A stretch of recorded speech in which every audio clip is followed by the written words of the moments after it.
Good afternoon, everyone. I call this meeting to order. Welcome to meeting number 8 of the House of Commons Standing Committee on Citizenship and Immigration. We have 2 panels with officials today, and I have no doubt that we will have many questions for them. Before I introduce our witnesses for today, I'd like to say a few reminders. First, always kindly wait until I recognize you by name before speaking. I will also remind everyone to please not speak over each other, as it will be very hard for our translators to translate, and it makes their job very difficult. 3, because I know we have tons of questions, but never enough time, I do have 2 cards, which I will pull out before the first questioner. A yellow card means there is 1 minute left. Red means your time is up and your microphone goes off. Of course, excuse me, please ensure all your comments are addressed through the chair. And members, please raise your hand if you wish to speak. The clerk and I will manage the speaking order as best as we can. Thank you in advance to all of you for your cooperation. Now, there's just 2 quick reminders I do want to mention to our committee members. One is, at a future meeting, we probably should discuss a deadline to submit briefs for Canada's immigration system. It's just prudent for us to maybe target some sort of a date, so I just wanted to put everybody on notice that it is something we should discuss. Secondly, we do have to set aside, whether it's 10 or 15 minutes, to give drafting instructions to the analysts regarding the study of the International Student Program and study permits. So just wanted to give advance notice, just a couple of items for us to set aside a little bit of time in the near future. Okay, so with that, let's start our study. Pursuant to Standing Order 1082 and the motion adopted by the committee on September 16, 2025, the committee is commencing its study of Canada's immigration system. I would now like to welcome our witnesses for today's meeting. From the Department of Citizenship and Immigration, we have Dr. Harpreet Kochhar, Deputy Minister. We have Louise Baird, Senior Assistant Deputy Minister, Strategic Policy. We have Pemi Gill, Assistant Deputy Minister, Service Delivery. We have Jean-Marc Guillonnet, Acting Assistant Deputy Minister, Protection and Family Programs Sector. Welcome to you. From the Immigration and Refugee Board, we have Manon Brassard, Chairperson, Rula Estrides, Deputy Chairperson of Refugee Protection Division, and Roger Ermurth, Executive Director. Up to 5 minutes will be given for opening remarks to each of IRCC and to the Immigration and Refugee Board, after which we will proceed with a round of questions. So welcome to Dr. Harpreet Kochhar. I now invite you to make the opening statement of up to 5 minutes. Thank you. Thank you, Madam Chair. Good afternoon, everyone. I'd like to acknowledge that we are meeting on the traditional unceded territory of Algonquin Anishinaabe people.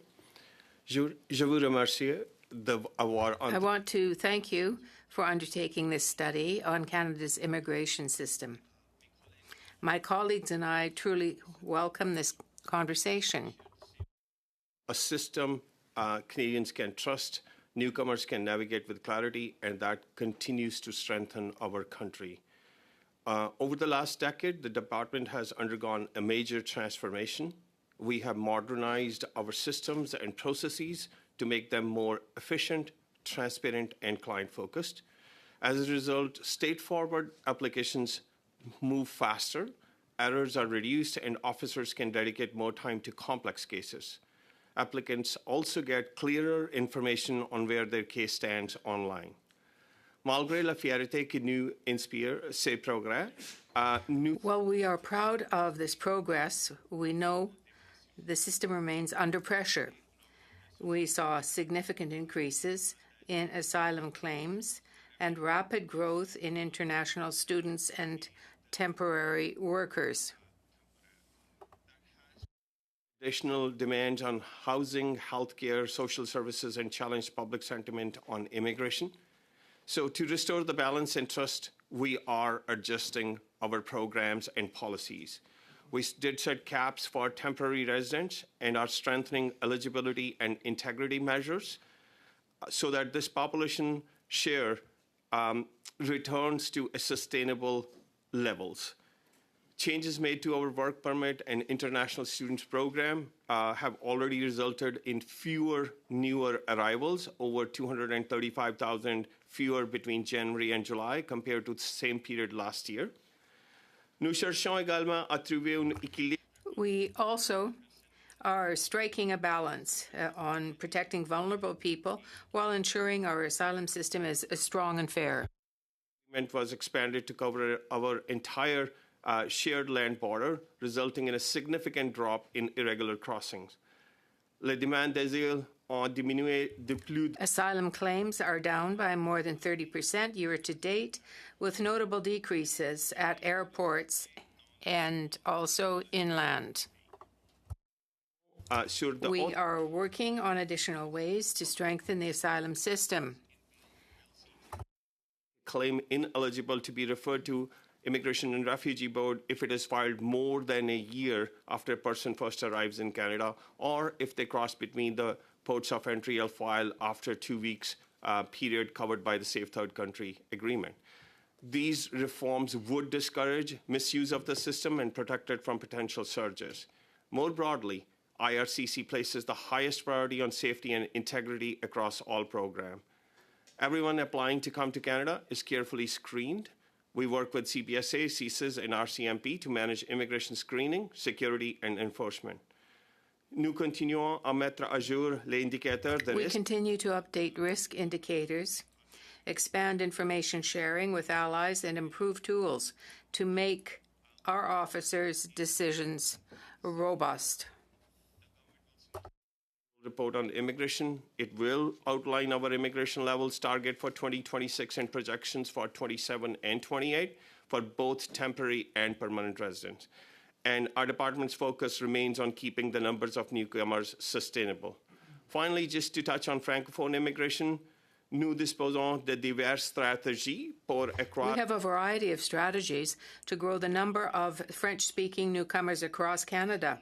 This is crucial to maintain linguistic duality and to support vibrant communities from Moncton to Whitehorse. Our department continues to adapt and modernize to meet Canada's needs while keeping fairness and public confidence at the heart of everything what we do. Thank you, and look forward to your questions. Thank you. In record time, thank you so much. And now we have Ms. Brassard from the Immigration and Refugee Board. Please, 5 minutes. Madam Chair and members of the committee for inviting us to speak about the Immigration and Refugee Board today. The IRB is a tribunal.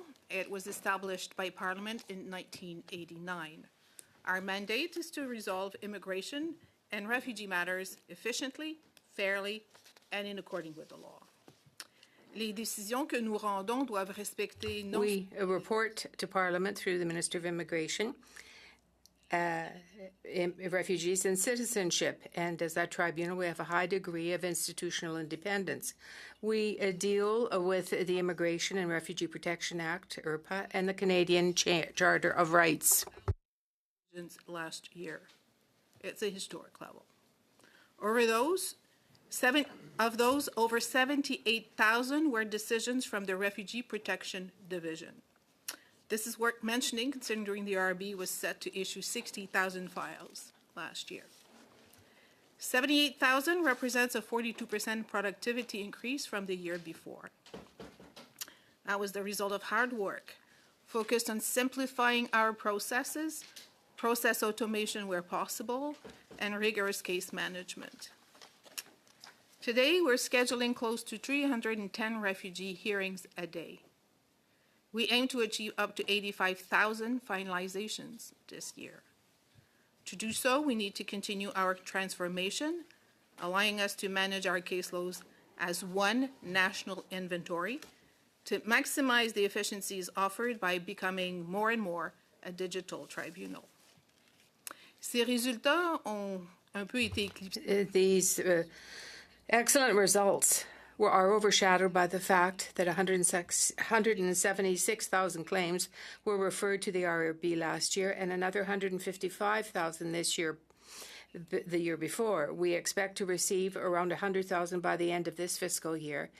So That is more or less at level, but we expect to receive about 100,000 by the end of this fiscal year. And that leaves us, as of September 30th, with a caseload of 296,200 claims, of which 103,400 are not ready to be heard. A case decided to date takes on average 22 months, of which 16 months are attributed to IRB's waiting time. Because the files are incomplete. That's why there is this waiting time. In increasing the number of cases finalized and maintaining the quality of our decisions so as to meet the tests of the federal courts. Nous avons fait beaucoup de progrès pour We've atteindre made a great deal of progress in dealing with all of these decisions, but we have not completed our task. the rights at stake and the corresponding obligations to hear and decide these cases. I'll end by saying that I am, and so is every board member of the IRB, very aware of the task at hand to make transparent, justified, and clear decisions quickly, fairly, and effectively in accordance with the law. Madam Chair of this committee, I'll stop here and welcome questions. Wonderful. Thank you. We're going to need the extra minute for those answers and questions. Okay, to begin, we start with Ms. Rempel-Garner for 6 minutes. Thank you, Chair. To the Deputy Minister, what date will the immigration levels plan be tabled? So that precise date hasn't been decided, but it is generally before November 1st of every year. So you anticipate it before the end of October? I wouldn't say that I have an exact date, Madam Chair, but that is what normally that happens is before November 1st. Thank you. What was the 2025 target in last year's levels plan for temporary residents total? So for the temporary residents total, Madam Chair, the overall target was 673,650. How many how many permits have been issued as of the end of August of this year? So as of August of this year, I can actually get you the information very quickly here. I have 773,000, is that right? Pardon me? I have 773,000, is that right? 773,000. We have three. If I'm looking at total of the work permits issued, if that is the question. It's all so the 673,000 that you had. What is the congruent number that has been issued to date? I have 773,000. It was data that you posted about 48 hours ago or so. I don't have that number, ma'am. I do, Madam Chair, have like a split of that, which is a little different from what is the number. So what I have from your website on data that you just posted is 773,000 temporary permits. So we're not even, we're about halfway through the year, over, and you have already exceeded the levels plan temporary permit issued by 100,000. Is that correct? So, may I ask Pammy to actually answer? Yes, so I'd like to provide a clarification. The levels plan for temporary residents for 2025, the 675 number, is for admissions. So that is persons who've arrived physically in Canada, whereas the number of permits issued are people that we've given a permit to. So I've got 773. Like, look, what I'm trying to say here is, like, their arrival spans multiple years. Apologies for the interruption. So have you advised the government that they have already exceeded the levels for this year? We haven't yet exceeded the levels for this year, as the target within the levels plan for temporary residents is for arrivals within Canada, new arrivals, versus issuing, approving somebody, and then they have a period of time to arrive. So I know that unemployment in Ontario is at about 700,000, and the data that we have is quite high. Where are these people going to work? So I think what we have to clarify, Madam Chair, is that the folks who are here, they already are into the system. Either they are employed or they have the work permit, which they will be, or they are students. So there's a combination of many. There's still several 100,000 permits new permits that are being issued, correct? But across the different temporary resident streams? We do have quite a bit of reduction, Madam Chair. No. We're not talking about reductions. I'm saying you're still adding several 100,000 people to the system. Is that correct? We are adding some to it, but Yes, not thank you. a huge lot. So why are you adding several 100,000 more people to the system when youth unemployment is at 14.7%? We have unprecedented hospital wait times. Why is that number not far lower? So, Madam Chair, to answer that question, we are looking at a particular talent where we need those people who will fill those labor shortage gaps. Okay, whether oh, it's great, regional. great. So youth unemployment is at 14.1%. Are you suggesting that we need more people in jobs that could be filled by Canadian youth? I'm not suggesting, Madam Chair, that we need more people to fill those jobs, but we have to match the needs of the regions and the national skill sets, which we need, through new skills. Either we develop the workforce strategy domestically so that we can train them, or we will bring the new people. So we have a 14.1% unemployment rate, and there are 700. 1 minute. Sorry? 1 minute. Thank you. You guys are on track to exceed your targets.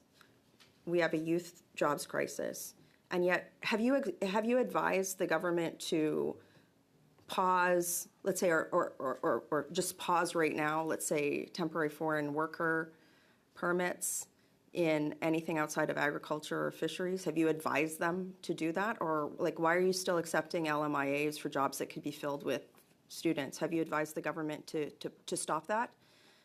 So, Madam Chair, the aspect which I mentioned earlier was that we are trying to actually bring mostly those folks who we need. Why aren't you betting on Canadians? Well, the Canadian... Point of order. Point of order.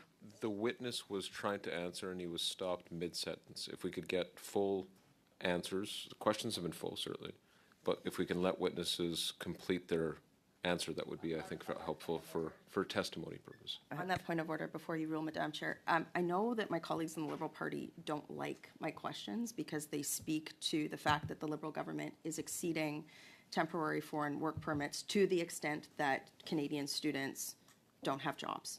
And so me asking why aren't they betting on Canadians is material, and with the time that I would have left, I would like the Deputy Minister to clarify why they are still issuing temporary foreign work permits. Thank you, Ms. Rempel-Gardner.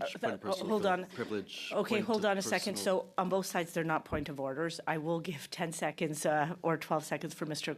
Kochar to respond, and then that's time. Point to personal privilege. I don't know what the rules say about that. Yes, Mr. Zuberi. Thank you. I just heard some imputation about what Liberal members think or don't think. I personally never expressed myself. I don't know if that was... That's debate. And I believe I have... That's not a point of the privilege floor? or point of order. So may I Well, actually... it was an imputation on me as a Liberal member. Okay, Can I actually raise a point of order on that question? Madam Chair, every meeting when I ask questions, tough questions to officials on the Liberal government's failures on the immigration policy, my colleagues on the Liberal Party Ms. interrupt me. Rempel-Gardner, Every time. That is not a point of order. It is. And you know it. We're going to give another 10 It's seconds. on decorum. It is actually on decorum. So Ms. my Liberal Rempel-Gardner, colleagues continually Ms. interrupt me. Rempel-Gardner, not a point of order. Mr. Kochar, 10 seconds just to finish up your answer, please, and then we go to Ms. Zaid. Thank you, Madam Chair. And what I was mentioning was that, yes, we actually focus our attention, first of all, on those who are domestic workforce so that we can retool them so that they can fill in those job markets. But you're still bringing in hundreds of thousands of temporary workers, Ms. right? Rempel-Gardner, please do not overspeak. It's very hard for the translators. You have 5 more seconds, Mr. Kochar. What we are planning as such is, again, bringing in those skill sets which are not available in Canada. Thank you so much. Okay, Ms. Zaid. Point d'ordre, Madame la Présidente. Point of order. Point of order, Madam Chair. Oui, je veux juste Yes. Just to remind the committee, you did so briefly. Our fabulous interpreters do exceptional work, and it is necessary that they do so to respect both official languages.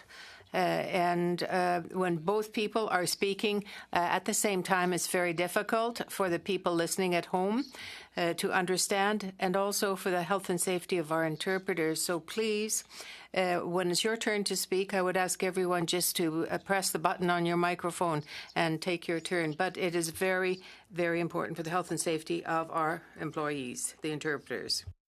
Okay, Ms. Zaid, 6 minutes.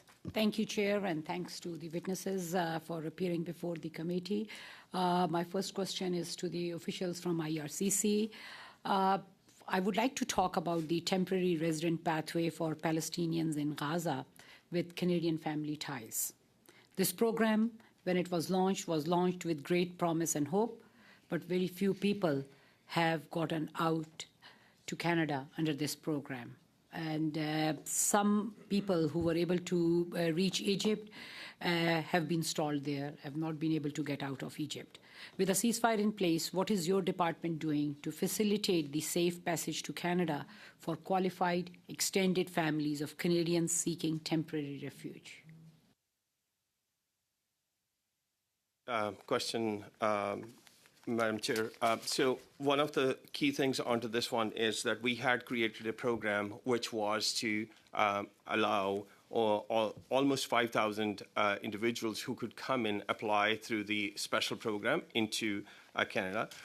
Unfortunate part of that was that we had to go through the levels of scrutiny and security with COGAT, which is the controlling agency, the one which is a part of Israel Defense, and they would actually vet those names and accordingly release them through Rafah border. There were only two borders which were open, Kerem Shalom and Rafah, and since then Rafah has been closed for many months. So the people have not been able to come out of that Rafah border. However, those who have made their way out of other places, for example, consular cases and others, we have been processing them in Egypt, Cairo, getting their biometrics done and bringing them here. So we have some data in which we have brought in, almost 700 people into Canada, but they are a part of combination of the consular as well as those who made their way outside on their own. The last point I'd make, Madam Chair, is that Kerem Shalom border was never actually meant for passage of individuals. It was more like a supply place. And we have been able to evacuate some of them. I wouldn't call evacuate. We have been able to facilitate the passage of some of them with the help of Israel and Jordan, Amman, so that we can have some who have high medical needs or emergencies, or the people who need immediate attention, for example, vulnerable children and families. So that has been accomplished. But we are, since the ceasefire, we're still waiting for them to actually give us a clear signal so that we can actually move forward with our plan as we did for the 5,000 people. Yeah, there is a lot of concern and I've been hearing from the constituents about, like, many are paying for their relatives in Cairo to stay in hotels and just waiting for their cases to be updated. So that's a very big concern from many constituents. I've also met with representatives of the Hong Kong, Iranian, and Sudanese communities who speak to lengthy processing times for programs from these countries. So what is your message to members of these communities that want to be reunited with their families? Like, I heard from a group of Sudani communities that for some cases in that special program, 99 months of processing time is coming. Madam Chair, again, for this particular aspect, this was a special program which we launched, and it was launched in such a way that it did not have an upper cap. And we have facilitated based on the levels which are available to us in the yearly immigration level plan. So yearly immigration level plan actually sets up a fixed capacity model as to how many people we will need to bring through humanitarian and compassionate grounds, through the crisis response, as well as through economic and family reunification. So that is where we have the constraint that we can only accommodate the processing and approval of those many people who fit in that level. Hence, the forward-looking processing time looks a little longer. Thank you. My next question, I think all of us, like all the members here, agree that is a lot of our immigration casework is stalled due to lengthy delays for the security screening. So some cases have been pending for years and years. I agree with the importance of a thorough security screening, but the process seems to be a black hole with no accountability or transparency. I will put this to CBSA and RCMP officials also in the next hour, but to IRCC. But to IRCC, are there any reforms you are planning to improve this process? So, Madam Chair, we work very closely with CBSA, CSS, RCMP, and other security colleagues in terms of determining what are the risk indicators, which actually determine how much of a security screening or comprehensive security screening is done. CBSA colleagues are going to be available to explain to you, but we have a permanent body of senior officials which works together and readjust the risk parameters so that we can actually facilitate or look at the risk indicators in case we have to tighten those things. But it is squarely in the area of CBSA, RCMP, and security partners. Thank you very much. Onwards, Monsieur Brunel-Duceppe. Mr. Brunel-Duceppe, you have a floor. Thank you very much, Madam Chair. Thank you to the witnesses for being here today for this very important study. My question is for the Deputy Minister. Deputy Minister, do you know Mr. Pierre Gay? Does that name mean anything to you? Madam Chair, I don't think I know that name. Il n'y a pas de souci. Monsieur Gay, en fait... Oh, no worries. Mr. Gay signed a great contract with the federal government by renting out his land at Roxham Road. And so Mr. Gay signed a contract with the federal government for this purpose. I imagine that you are aware, even though you didn't know his name, that the federal government rented land to welcome these people crossing the border. Are you aware of this type of thing? Madam Chair, that would be something which I would not be aware because the first contact with anyone who is crossing the border would be CBSA, not IRCC. OK. Donc, vous n'êtes pas en mesure de me dire... So you're not able to tell me if Roxham Road has really been closed. And this contract, then, with Mr. Pierre Gay, has it ended? I mentioned, Madam Chair, that is not something which we contracted out. This might be for other federal government partners who would probably be able to respond better to that. Parfait. Merci, Monsieur. Donc, Immigration Canada. Thank you. For Immigration Canada, it's not a problem. There's no problem there, if Mr. Deputy Minister.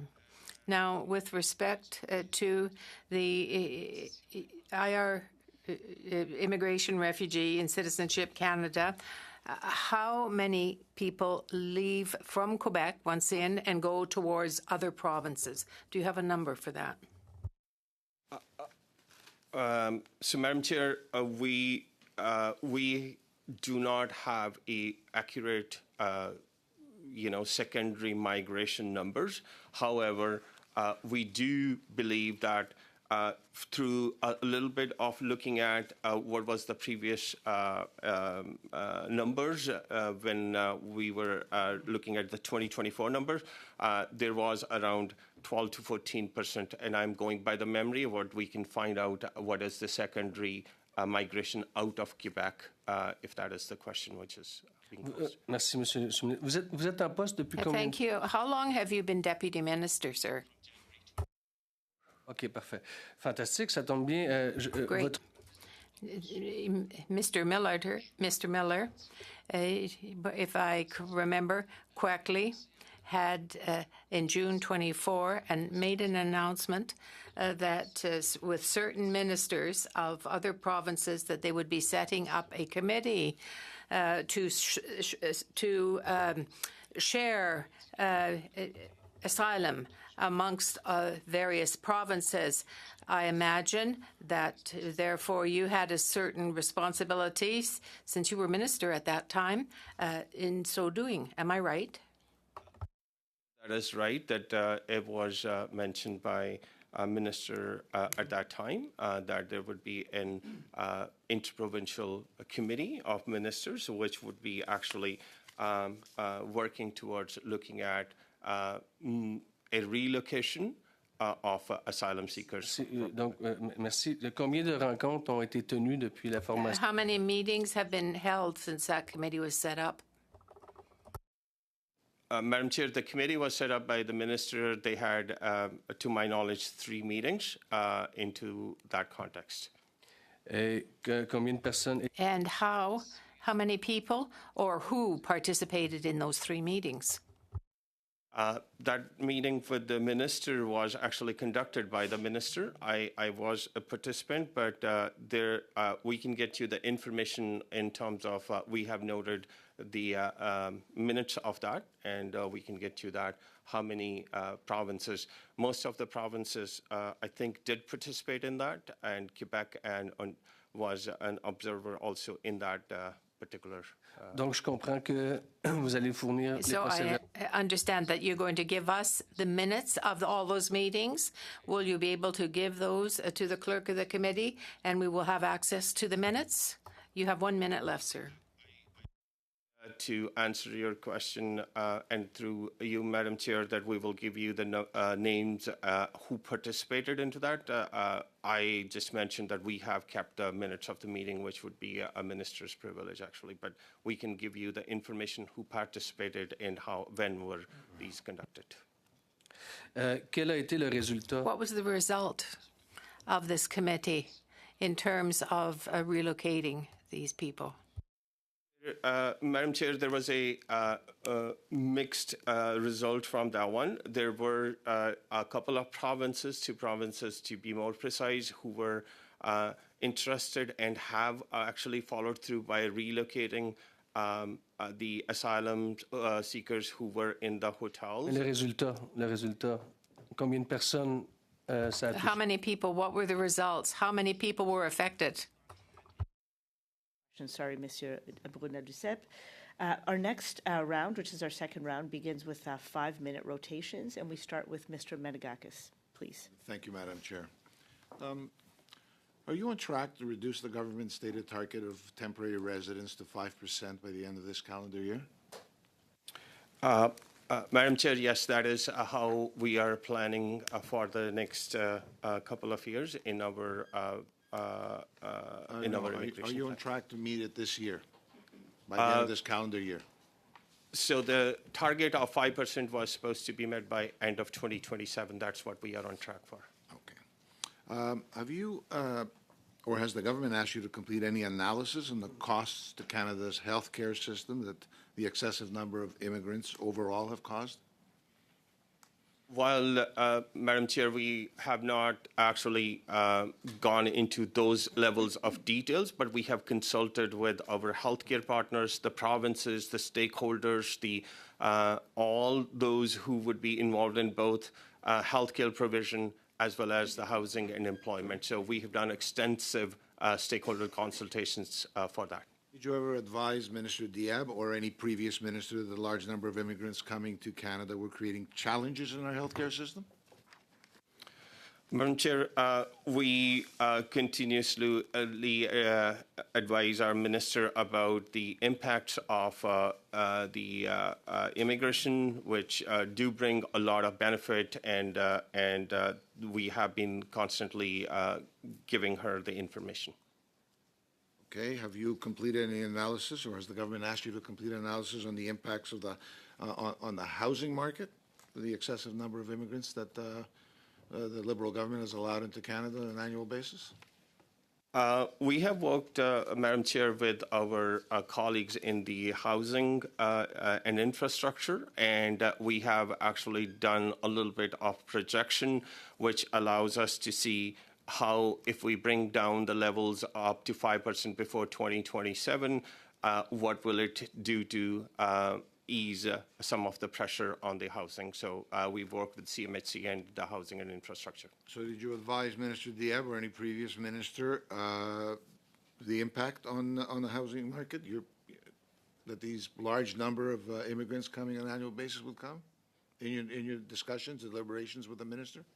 So, Madam Chair, we are actually advising the minister about what would our permanent and the temporary levels will actually result in terms of the impact on the housing, as I said, health, and everything. Just a point of clarification. Earlier, you said that you were on track to reduce the government stated target on temporary residents 5% by 2027. The 2025 to 2027 levels plan actually says 5% by end of year 2026. Are you saying it's 2027 now? To our knowledge, that has always been a 2027 as the commitment from this government, and that's how we are targeting that.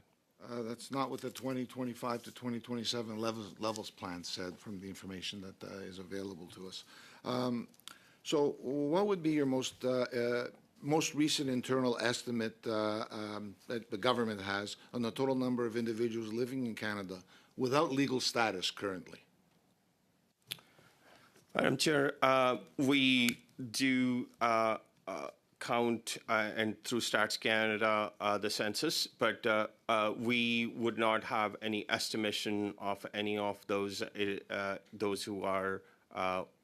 who do not have a particular status in Canada. We would not have that information with us. We have no record of the people that have come in that have no legal status but are walking the streets in our country. Is that correct? That's, Madam Chair, that is not the information that we collect as such. 1 minute. So, do you have a handle on how many people are estimated to be in Canada through the temporary foreign worker program that are actually not working and are still in our country illegally?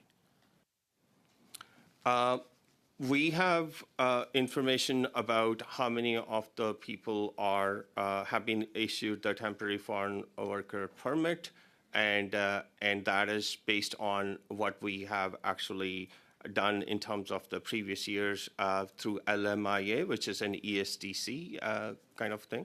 And we are responsible for issuing the permit, Madam Chair, and we're not tracking whether they are actually into particular jobs. It is a combined responsibility with ESDC in the enforcement world. Thank you, Mr. Menegakis. That's your time. Next up for 5 minutes, we have Mr. Zuberi. Thank you, Madam Chair, and thank you to the officials for being here today. I'd like to continue with the Deputy Minister and start off with a vote in the House of Commons around vulnerable Uyghurs that was passed unanimously by our then Prime Minister and all parties, all who voted, supported the motion to welcome 10,000 Uyghur to Canada who are facing great oppression in China. I'm very happy and pleased that the government in 2023, in the Levels Plan, indicated that Uyghurs would be resettled to Canada who are deeply vulnerable.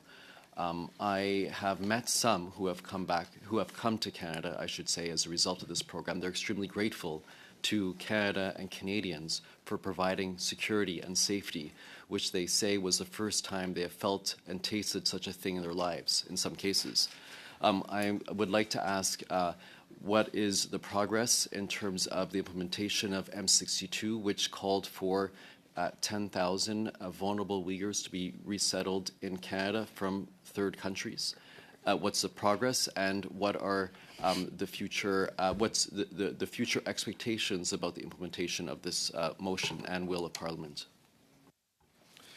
Thank you, Madam Chair. So just wanted to start by saying that we're concerned about the serious human rights violations in Xinjiang affecting Uyghurs and Turkish Muslims.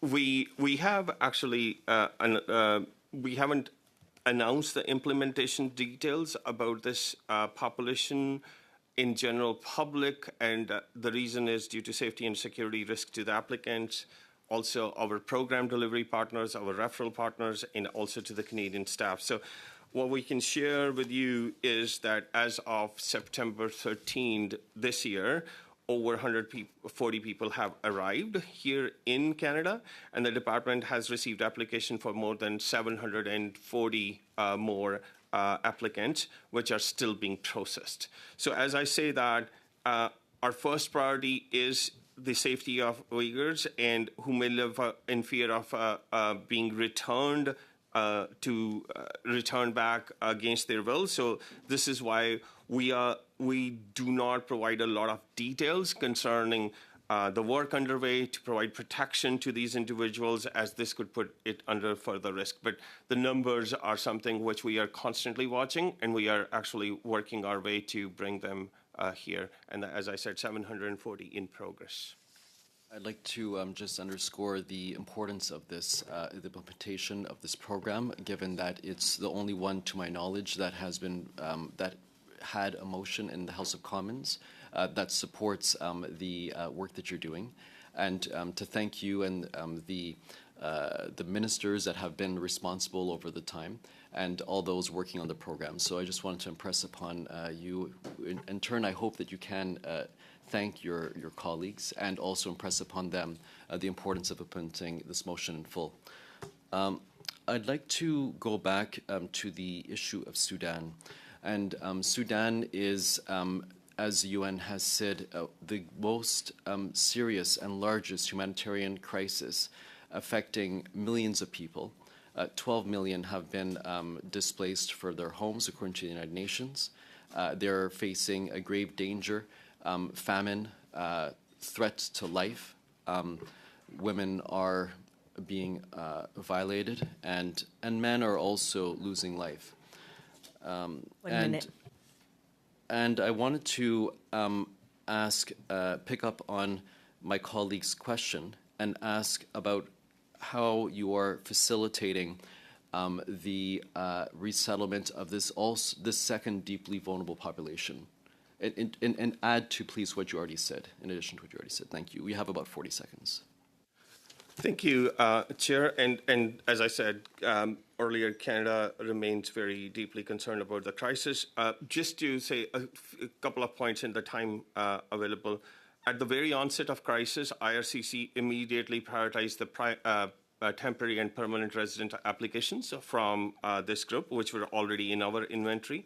To help keep the families together, we facilitated travel and fee-exempt travel documents for these people who were fleeing the conflict, and also waived the fees for biometrics for temporary resident visas or permits for eligible family members. And since that... Thank you, Mr. Kochar. I'm very sorry, but your time has ended. We will have to...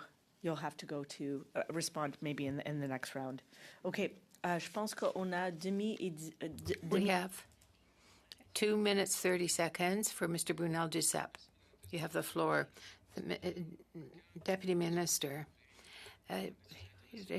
Mr. Bellevre, an international student who has already received a CRQ from Quebec, he was requested to undergo a health check and a certificate from the police. Madam Chair, so anyone who is actually coming into the country is actually subjected to the medical exam as well as the security. Excusez-moi, Madame la Présidente, la question c'est quel ministère... But what department is responsible for asking for these documents? Is it your department? OK, c'était pas compliqué comme question. Donc, c'est pas aux universités... I guess you didn't understand the question. But it's up to the province. So there was a report that was done very recently that informed people about that, and I hope you're aware of it.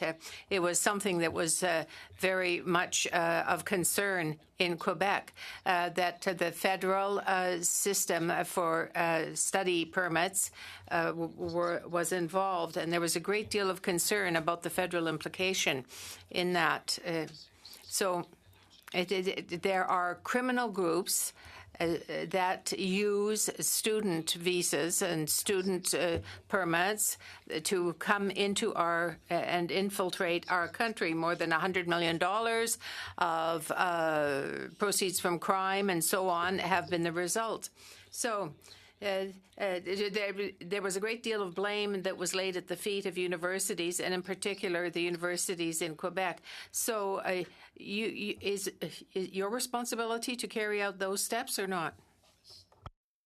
Madam Chair, we are responsible in terms of actually following through, in terms of monitoring if there are such situations, including the fraud concerning anything. And there was a media. La question est, qu'est-ce qui explique que votre... Yes, but what explains that your spokesperson really blamed Quebec universities?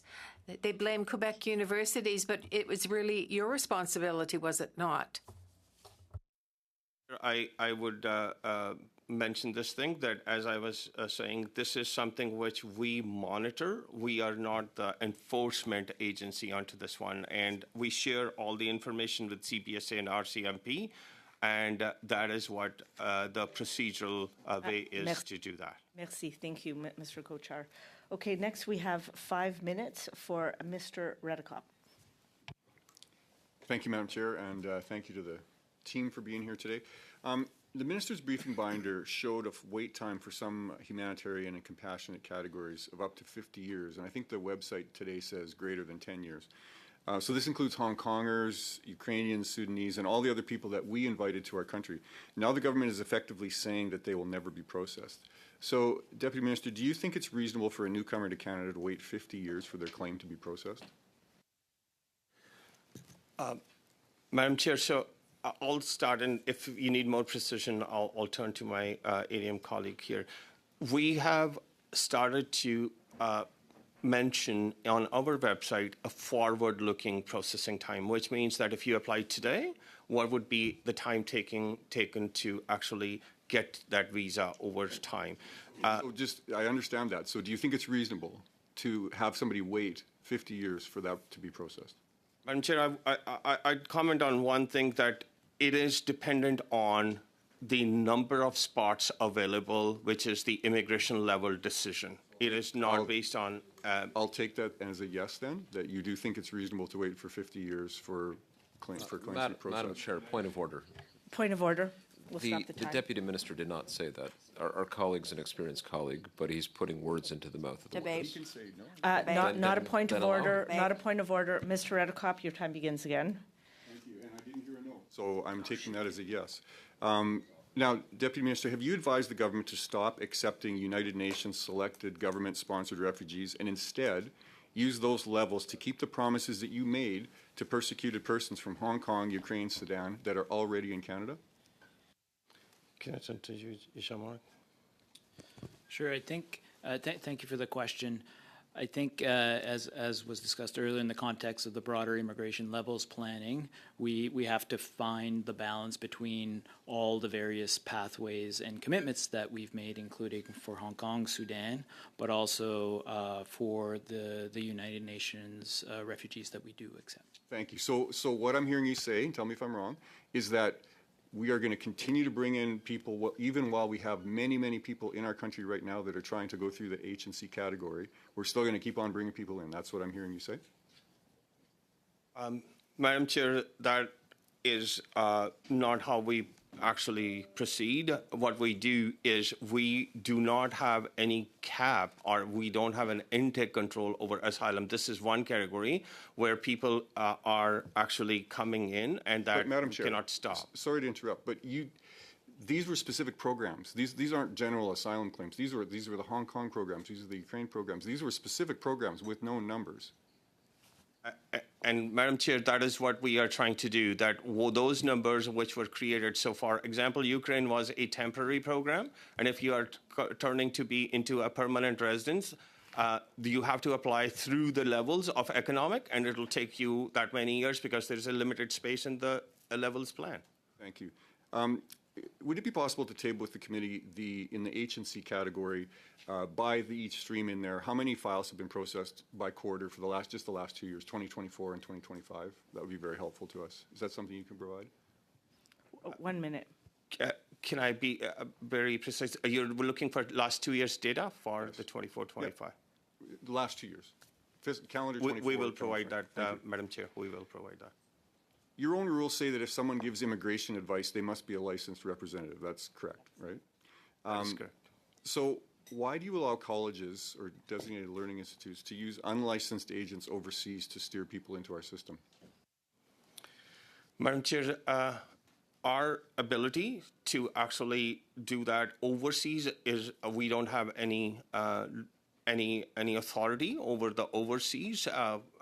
We only have the authority in Canada, which actually binds that only the registered consultant give the advice. What happens outside of Canada is not something which we can.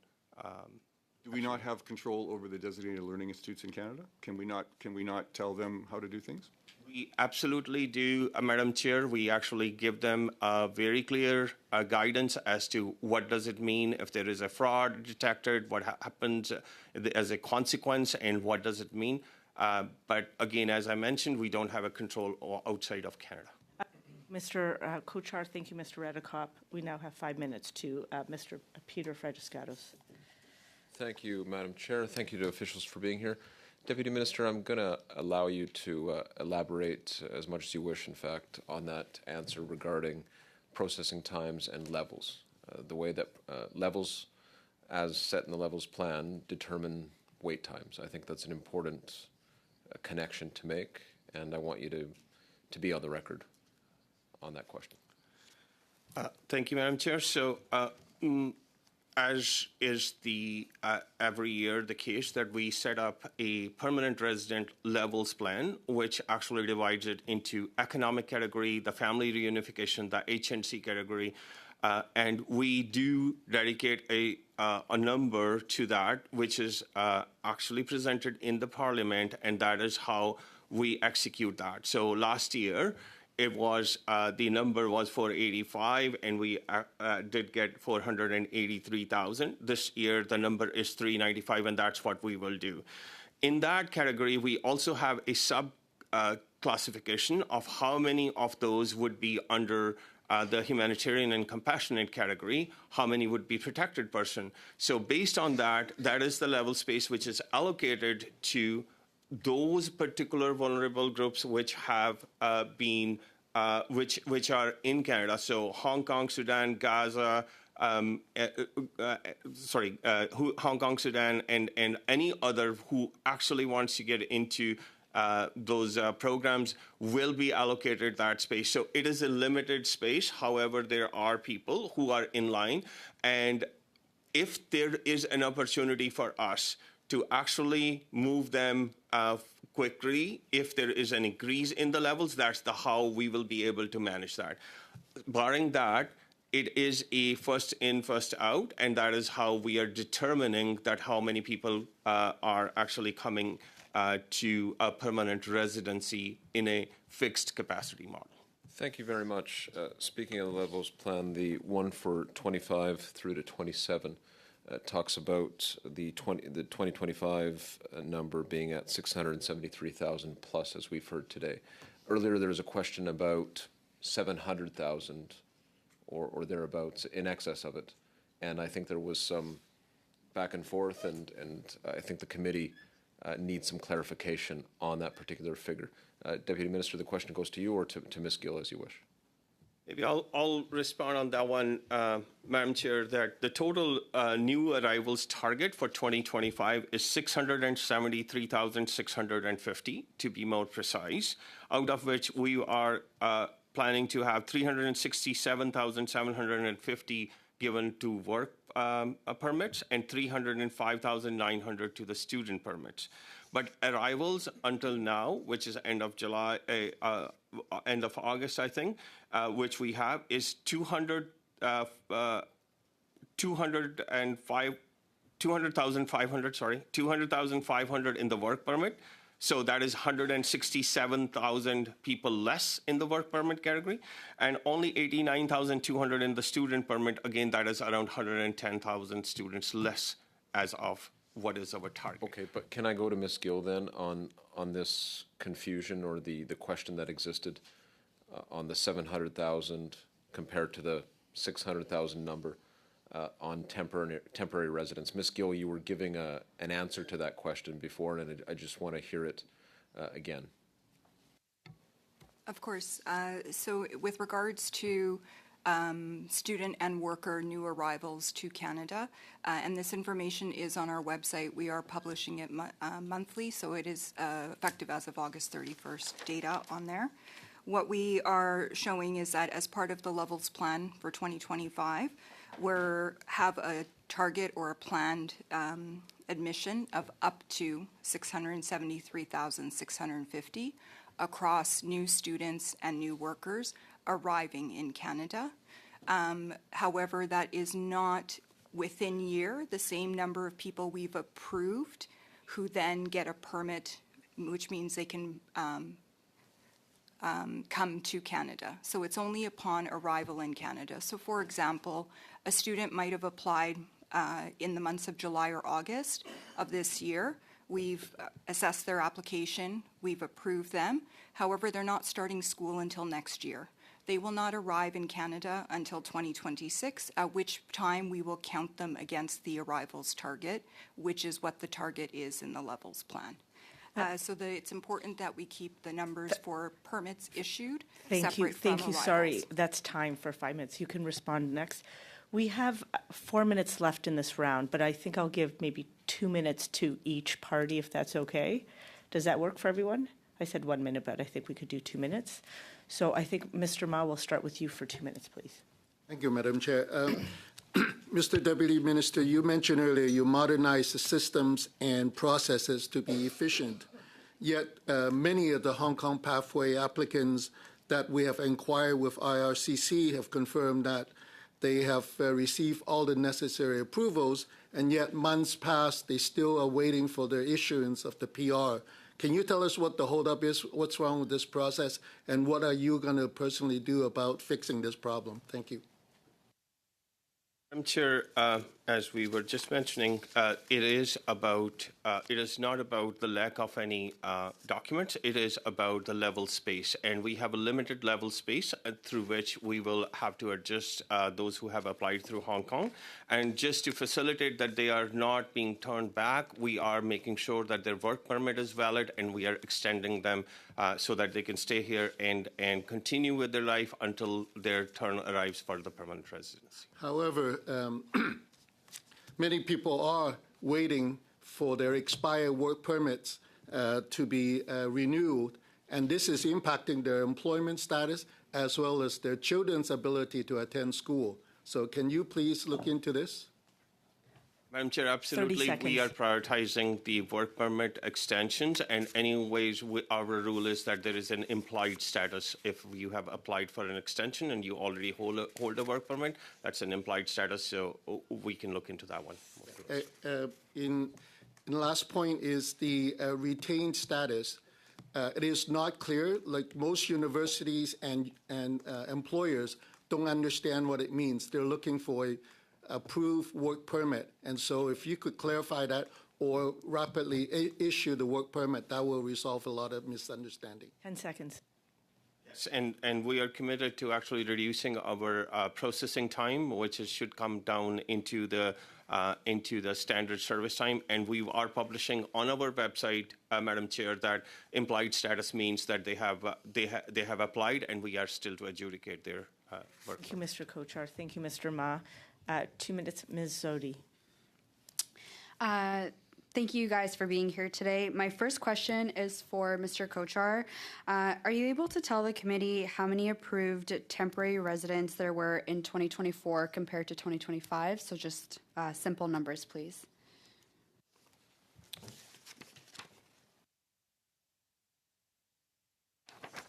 So we're looking for work permits? Temporary residents. Temporary residents approved in during the same time in January to August was 5.5 million, and that is the 2024. And for 2020, I think what you're looking for is probably the information which we have in terms of a comparison from January to August. So let me compare that. 5 million. 5.022 million temporary residents overall, and in the January to August in 2025, we have 4.389 million overall. So that's the comparison between the two at the same time period.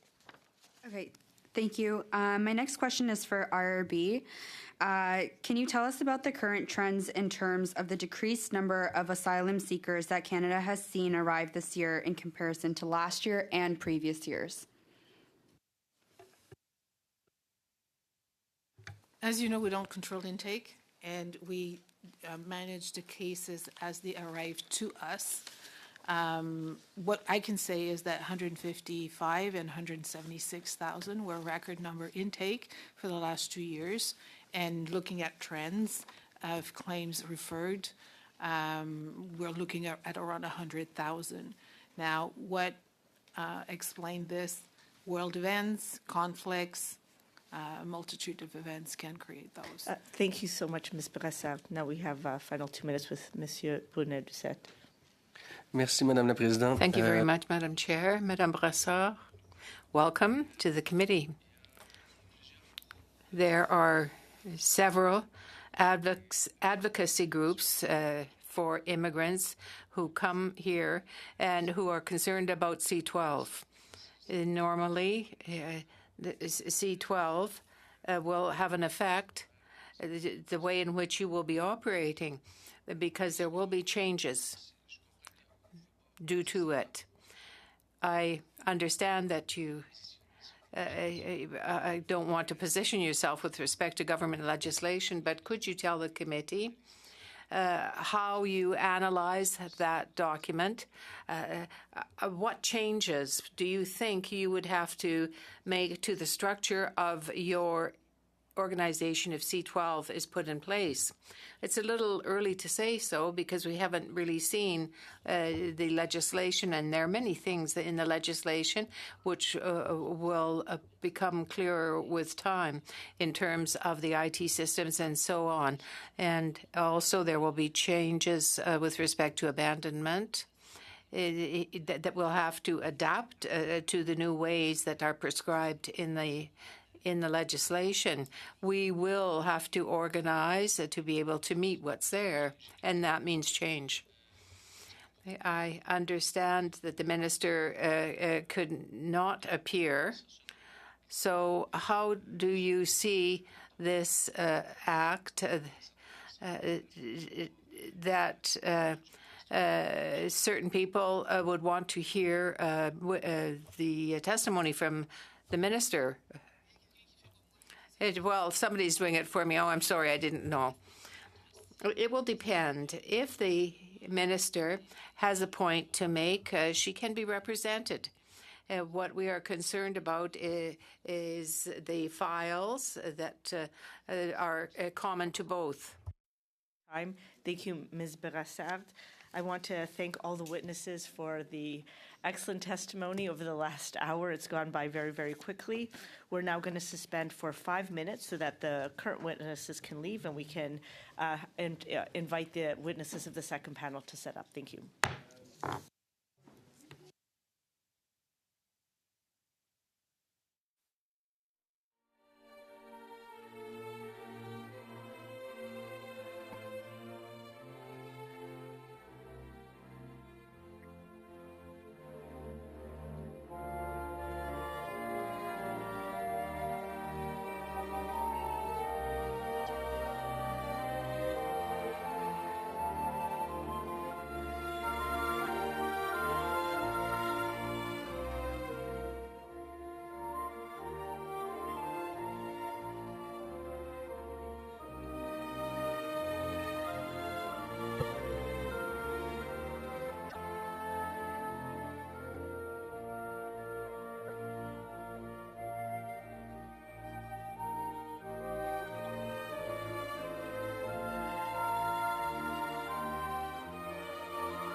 And for the Royal Canadian Mounted Police, we have Richard Balin, Assistant Commissioner, Federal Policing, and Jennifer Gates Flaherty, Director General, Canadian Criminal Real-Time Identification Services. A warm welcome to all of you. You will each group will have 5 minutes for opening remarks, after which we will proceed with rounds of questions. And I believe we have Mr. McGuire who will start for the first 5 minutes. Mr. McGuire, please. Thank you very much, Madam Chair, and thank you, members of the committee, for inviting us here today. So my name is Mike McGuire. I'm the Director General of International and Border Policy at Public Safety Canada. Je suis très heureux d'être ici avec vous. I'm very happy to be here with you today and with my colleagues who also work in public safety to talk about the work that we have been doing in collaboration with the other agencies. Act is a shared responsibility between the Minister of Immigration, Refugees and Citizenship and the Minister of Public Safety. The Minister of Public Safety has specific authorities under the IRPA, primarily related to serious inadmissibility due to security concerns and enforcement of IRPA and border legislation at the border and inland. These specific responsibilities include supporting the immigration security screening process upon referral of applications from IRCC, enforcing detention and removal orders for individuals who are inadmissible to Canada, and developing policies related to immigration security. Specific grounds of inadmissibility for which the Minister of Public Safety is responsible include national security grounds, including engaging in an act of espionage, subversion, terrorism, or violence against Canada, or being a member of an organization that engages in such activities. Human or international rights violations, including gross human rights violations or genocide, a war crime or a crime against humanity. Organized criminality, including people smuggling, trafficking in persons, or laundering of money or other proceeds of crime. And transborder criminality on entering Canada for prescribed offenses. So I'd like to take a moment to expand on the role that public safety portfolio plays in keeping bad actors from coming to Canada through its immigration security screening program. With support from the RCMP, the Canada Border Services Agency, and the Canadian Security Intelligence Service lead the portfolio's efforts to ensure that individuals entering Canada are subject to appropriate security screening and do not pose a threat to the security of Canada. How this works is that IRCC conducts an initial assessment of all foreign nationals who apply from outside Canada. This initial assessment includes a review of departmental databases and risk indices. Based on the results of this assessment, IRCC identifies applications that warrant further security screening by the public safety portfolio. Following security screening that looks at the inadmissibility criteria I referred to earlier, the CBSA provides a non-binding recommendation to support a final decision by IRCC officers or the Immigration and Refugee Board. The ultimate decision to grant status to a foreign national, including after considering the result of security screening, lies with IRCC. I'll now take a moment to talk about immigration in Canada's border plan. The plan provides for an investment of $1.3 billion and introduces a series of concrete measures to further reinforce the safety of our borders, to disrupt the illegal fentanyl trade and other drug trades, and to improve coordination amongst our partners. Allow me to give you an idea of what's been happening since July 2024. There's been a reduction of 99% in illegal entries into Canada, from Canada towards the United States, according to our data. And that explains that the measures that are being taken by our colleagues in the IRCC to better reinforce the integrity of our border, along with the Americans, are working. And that has also been improved due to increased surveillance, continued surveillance, patrols, and the like along the border. Admissible individuals from Canada. Last fiscal year, more than 18,000 removals were enforced, the most in over a decade. Lastly, as you are aware, Bill C-12 proposes several new measures to enhance the integrity of the immigration system. Public Safety Canada continues to play a strategic role in border management, focusing on policy leadership and coordination in close collaboration with portfolio partners and IRCC. Et sur ce, je me tourne vers mes collègues qui expliqueront. And with that, I turn towards my colleagues who will give you further detail on the role that their agencies play in the protection of public safety under the Immigration and Refugee Protection Act. Thank you. To Canada Border Services Agency, Mr. McCrory, Vice President, Intelligence Enforcement, please. 5 minutes. Thank you, Madam Chair. Good afternoon. I'm Aaron McCrory, the Vice President of Intelligence Enforcement at the Canada Border Services Agency, and it is a pleasure to be here today with my colleagues from Public Safety and the RCMP.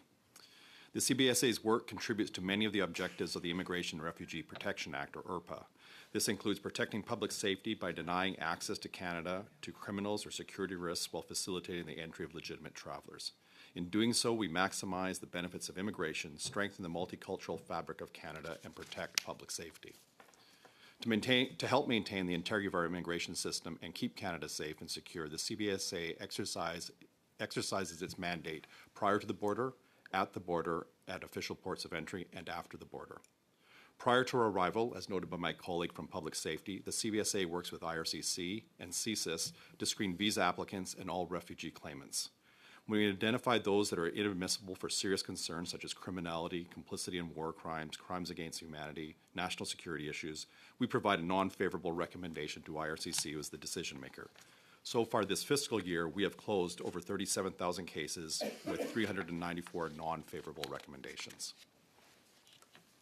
In addition, our National Targeting Centre assesses all air travelers coming to Canada for security threats or travelers who may be inadmissible. So far this calendar year, the National Targeting Centre, working with our network of international liaison officers, helped stop 2,480 inadmissible individuals from coming to Canada.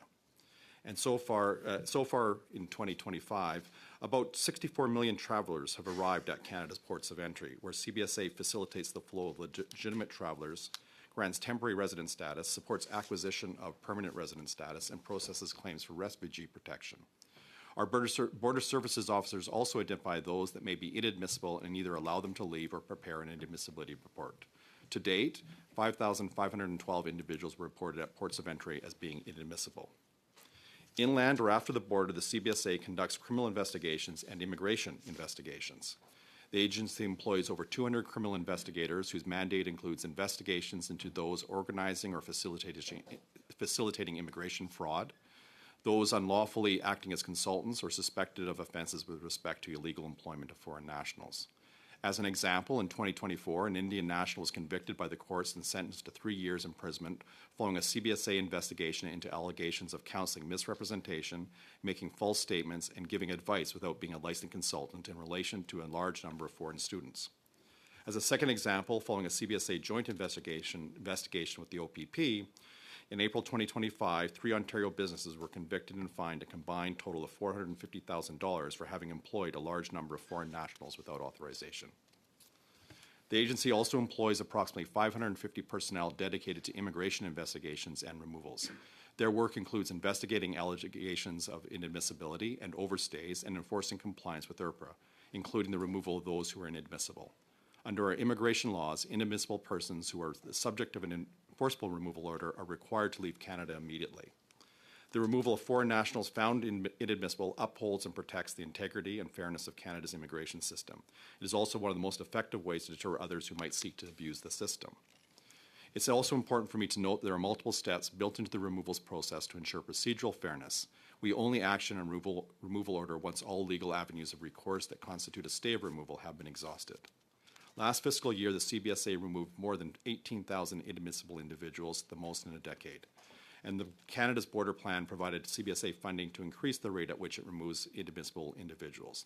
The goal is to enforce 20,000 removals for each of the next 2 fiscal years. Finally, we also manage a detention program that is critical to supporting our removals program. Detention is always a measure of last resort. We currently have 156 detainees in our 4 facilities, while there are 14,227 individuals in alternatives to detention. But for those who are public safety or flight risk, detention is necessary. Canada reaps important social and economic benefits from immigration. The CBSA helps Canada to realize those benefits through enforcement of IRPA, which helps to ensure the integrity of the system and helps to protect Canadians. Thank you for the opportunity to appear before you. I would be more than happy to answer any questions you may have. Thank you. Thank you, Mr. McCrory. You spoke very, very quickly, and I think our interpreters did a great job, so thanks to them. Lastly, from the Royal Canadian Mounted Police, I believe we have Assistant Commissioner of Federal Policing, Richard Balin. Please. Thank you. Good afternoon, Madam Chair and honorable members. I would first like to acknowledge that I'm speaking today on the traditional and unceded lands of the Algonquin and Anishinaabe people. Thank you for the invitation to appear before this committee to talk about the RCMP's involvement in supporting citizenship and immigration and the management of the Canada-US border. My name is Richard Balin, Assistant Commissioner of the RCMP's Federal Policing Border Integrity Program with the Royal Canadian Mounted Police. I'm joined by my colleague, Jennifer Gates-Flaherty, Director General, Canadian Criminal Real-Time Identification Services. I will begin by providing some background on the RCMP's responsibility with respect to Canada's borders. The RCMP's duties and authorities related to border security stem from the RCMP Act and regulations, the Customs Act, and the Immigration and Refugee Protection Act and regulations. The RCMP is responsible for securing Canada's borders between official ports of entry from inbound and outbound criminal threats in all domains, air, land, marine, and Arctic. To delineate areas of shared responsibility and cooperation on border security, various memoranda of understanding, or MOUs, were established between the RCMP and CBSA. The CBSA-RCMP MOUs detail divisions of responsibilities and specific areas of cooperation and investigative responsibility related to border enforcement and administration, public safety, and support of national security outcomes. Border integrity is a priority for the RCMP. I can assure members of this committee that we continue to work with our portfolio, law enforcement, and Indigenous partners across the country to ensure we are prepared to address any border concerns. The RCMP also participates in numerous cross-border initiatives with the U.S. that allow for joint operations and investigations. Highly integrated and multimodal cross-border teams investigate criminal threats to the Canada-U.S. border, including irregular migration and human smuggling. These teams allow for shared communications, improved response times to border incursions, and enhanced investigative capacities. The RCMP is responsible for the stewardship of the National Repository of Criminal Records, which largely consists of Canadian charge information, but also includes foreign charges if they are reported by the FBI or Interpol, when they are supported by fingerprints and equivalent to a federal charge in Canada. On behalf of IRCC, the RCMP conducts criminal records checks and fingerprints analysis for individuals applying for immigration, refugee status, or citizenship. These checks help IRCC assess whether an applicant poses a security risk or has a criminal background that could affect their admissibility to Canada. In the fiscal year 2024-2025, the RCMP processed more than 3 million fingerprint-based criminal records checks in support of IRCC applications. The criminal record check process is largely automated and is completed within minutes of a search request. Search results are returned to IRCC through their global case management system. In addition, RCMP sends automated system notifications to IRCC when a subsequent criminal fingerprint submission by a law enforcement agency positively identifies to an immigration record. This allows IRCC and/or CBSA to follow up and investigate as required for enforcement and decision-making. While CBSA is the primary enforcement body at borders, the RCMP supports the CBSA in investigating human smuggling, human trafficking, and organized crime related to immigration and enforcing laws in remote border areas where CBSA may not have a presence. Thank you for the opportunity to speak to you today, and I'd be glad to take your questions. Wonderful. Thank you. Thanks to all of you for keeping your time. I know that there's lots of questions. We are going to begin with 6-minute rounds, and I believe that we have Mr. Redekop first for 6 minutes. Thank you, Madam Chair, and thank you to the witnesses for being here today. I want to first start with CBSA and asylum claimants. When there's an inadmissible asylum claimant, does CBSA intervene in every case, or do you assume that some people with inadmissible claims leave on their own? Thank you for the question, Madam Chair. If I understand the question, is the decision has now been made by the IRB, and so you're asking, we'll intervene at the IRB to make the argument for inadmissibility. And what we do expect individuals to comply with the law, and the law is that you're supposed to leave the country within 30 days of being given an admissibility order. We don't necessarily track each and every individual, but we do, we will track some people and we will intervene. We take a risk-based approach to who we focus our efforts on for removals. I would also note that that initial IRB decision will often be appealed. to the IRB itself and can go be appealed to the federal court, and there may be a pre-removal risk assessment asked for. And so it would not be an efficient use of our resources to track each and every individual who, when we get that IRB decision, to go through that process. We manage it through our systems. So when someone has exhausted all of their options, what percentage would you intervene with versus assume that they left the country? It's hard for me to give you a percentage. I could talk to you a little bit about, we do have a series of removals inventories where we look at, for example, the number of people who have a removal order, but it's not active because they are going through the process. Those that we can't remove because they're subject to an administrative deferral of removals, and then those who we're actively working on the cases for. And if you bear with me, I can give you those numbers. Sort of related to that, do you have an exit tracking method then? Do you know that somebody's left the country when they're supposed to have left the country once all options have been exhausted? Yeah, we do have at the CBSA, we do gather exit information in two different ways. So when you're going out through the land border, our colleagues at the CBP will provide us information. When you're departing by air, we'll get that information from the airlines, and it's the nature of the information will be who you are, your travel document, date of birth, your mode of travel, that sort of thing. Unfortunately, the systems aren't designed in a way that allow us to do it at a, do that analysis I think you're looking for at a systematic level. So we can do it on a case-by-case basis, which is very labor-intensive, but we can't do it at a systematic level. Are you able to guarantee, if person A is supposed to have left the country, are you able to guarantee by looking at the data that you said that he or she actually did leave the country? So what we will do as part of, say, for example, our warrant reviews, we actually do that active kind of case management and review a case and look in terms of trying to determine where they are. We'll use that exit information. We'll use other information to determine if they have left. In some instances, we're actually the ones that will be going to the airport with the individual to make sure they board a plane. In other instances, we will actually escort them out of the country and take them to their destination. Since the Safe Third Country Agreement changes took effect in 2023, how many people crossed from the U.S., waited 14 days or more, and then claimed asylum here, making them exempt for being sent back under the agreement? I think IRCC would actually be the holders of that data, in that when they've come in, they've spent their 14 days in the country, they're making the application with IRCC rather than with the CBSA. I apologize. Right. How many people have had their application to enter Canada refused for causing excessive demand on health or social services to date in 2025? As you know, that's part of IRPA requirements. I apologize, I don't have that number readily at hand. How many people did CBSA recommend be denied, but then get overruled by IRCC? It happens. I couldn't tell you offhand what the number is, say, for this fiscal year. I think I indicated in my speaking remarks that we had about 300-400 non-favorable recommendations, but there'll be times where there's other considerations. For example, the only person who can come in and fix a piece of machinery, there'll be a national interest process that allows that person to come into the country. Right. If you could table that information with committee, that would be very helpful. You know that asylum claimants often they sometimes file bogus refugee claims, and once rejected, they appeal these decisions to the Refugee Protection Division. While waiting at the stage, you do have the authority to enforce removal orders. Do you enforce these orders? Sorry, I'm not sure I followed the question. Well, when there's a bogus refugee claim, or when there's a refugee claim, and they're waiting for a decision from the Refugee Protection Division, they could be removed from the country. No, we allow people to go through the due process in terms of making the appeal to the IRB, and often they'll make an appeal to the federal court. And then, as I've noted, and depending on where they're coming from, they can ask for a pre-removal risk assessment. So those are the steps that typically we go through prior to initiating a removal. How many failed claimants linked to document fraud rings, fake offers, ghost consultants, that kind of thing?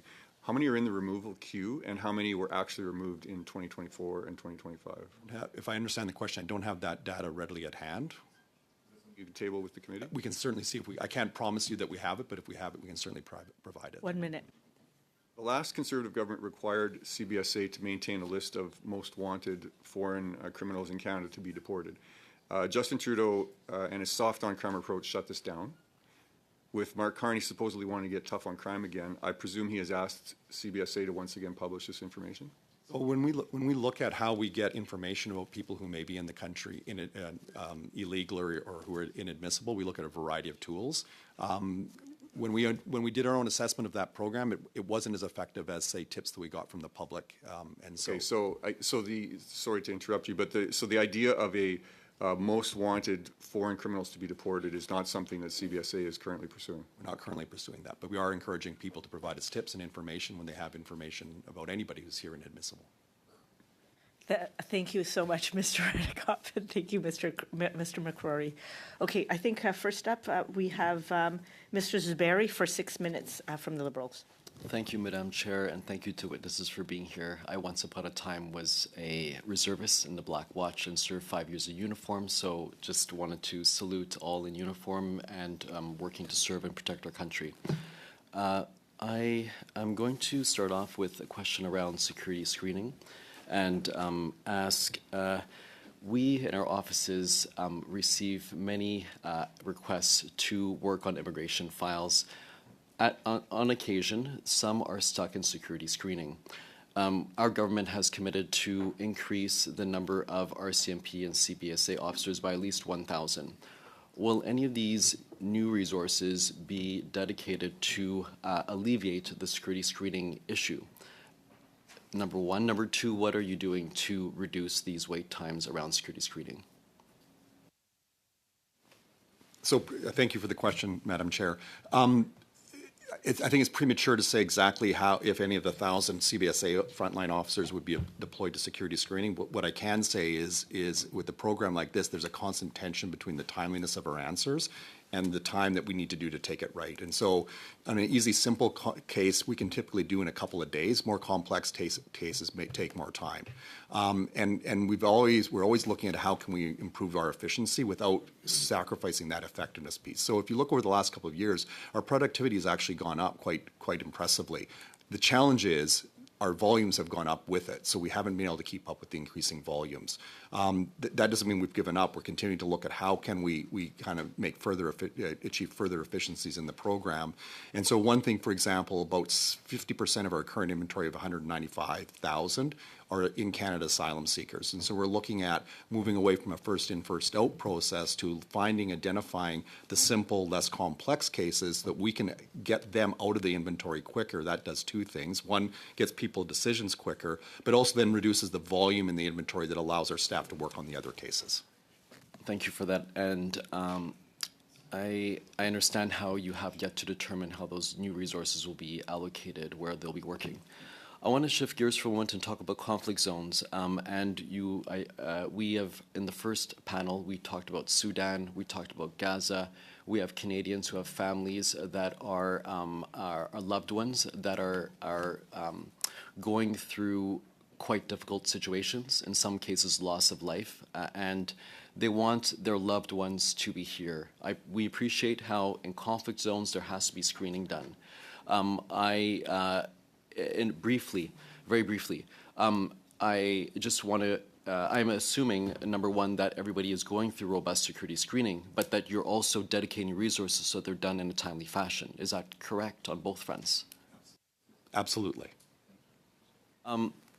Relate to conflict, and I, as somebody who served in the Army, we were trained on what are war crimes, crimes against humanity, to not follow orders that are illegal according to international law. That's what we were told as soldiers. I was a soldier. I was a corporal at the end. Now Canada and other human rights groups such as B'Tselem, Breaking the Silence in particular, these two latter groups have said that crimes against humanity are occurring, have occurred. Are we having a pause? In time? It's emergency alert. You're good to continue. Are occurring in, so just to restart my question, I have 2 minutes. With respect to in Gaza, Israeli human rights organizations like B'Tselem and Breaking the Silence have said that war crimes have been committed and crimes against humanity have been committed.